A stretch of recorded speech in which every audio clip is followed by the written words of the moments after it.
नमस्कार, प्रत्यक्ष भारत में आपका स्वागत है और मैं हूं आपके साथ दीपक शर्मा।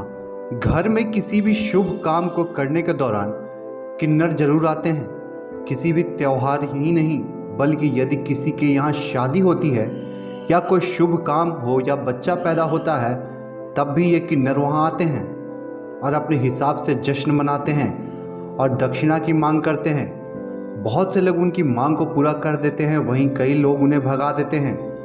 किन्नरों को हमारे समाज में थर्ड जेंडर का दर्जा दिया गया है। किन्नरों के अंतिम संस्कार के बारे में भी कम ही लोग जानते हैं।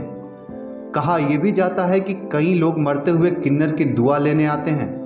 मान्यता है कि मरणासन किन्नर की दुआ काफ़ी असरदार होती है।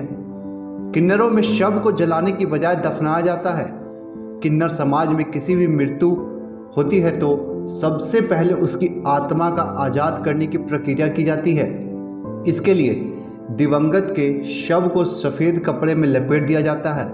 साथ ही ख्याल रखा जाता है कि शव पर कुछ भी बंधा हुआ ना हो। ऐसा इसलिए किया जाता है ताकि दिवंगत की आत्मा आज़ाद हो सके। मृत किन्नर के शरीर को रात के समय अंतिम संस्कार इसलिए किया जाता है क्योंकि कोशिश की जाती है कि समुदाय से बाहर का कोई इंसान ना देख सके। इसके लिए किन्नर सारे जतन करते हैं। यही वजह है कि देर रात में ही अंतिम संस्कार किया जाता है। इसके पीछे यह कहा जाता है कि अगर किसी गैर किन्नर ने किन्नर का शव देख लिया तो वह दिवंगत किन्नर दूसरे जन्म में फिर से किन्नर ही बनेगा। इसलिए उसकी मुक्ति के लिए ही रात में शव यात्रा निकाली जाती है।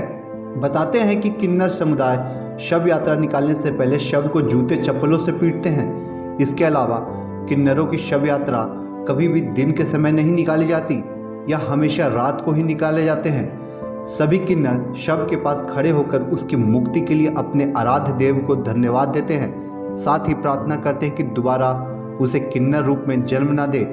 इसके अलावा दान पुण्य किया जाता है ताकि पुण्य प्रताप से भी दिवंगत किन्नर को दोबारा इस योनि में जन्म न मिले। किन्नर समाज में किसी की मौत होने पर जश्न मनाने का रिवाज है। कहा जाता है कि यह किन्नर रूपी नर्क जीवन से मुक्ति मिलने के लिए किया जाता है। कहा जाता है कि अंतिम संस्कार के बाद 1 हफ्ते तक समूचा किन्नर समुदाय भूखा ही रहता है।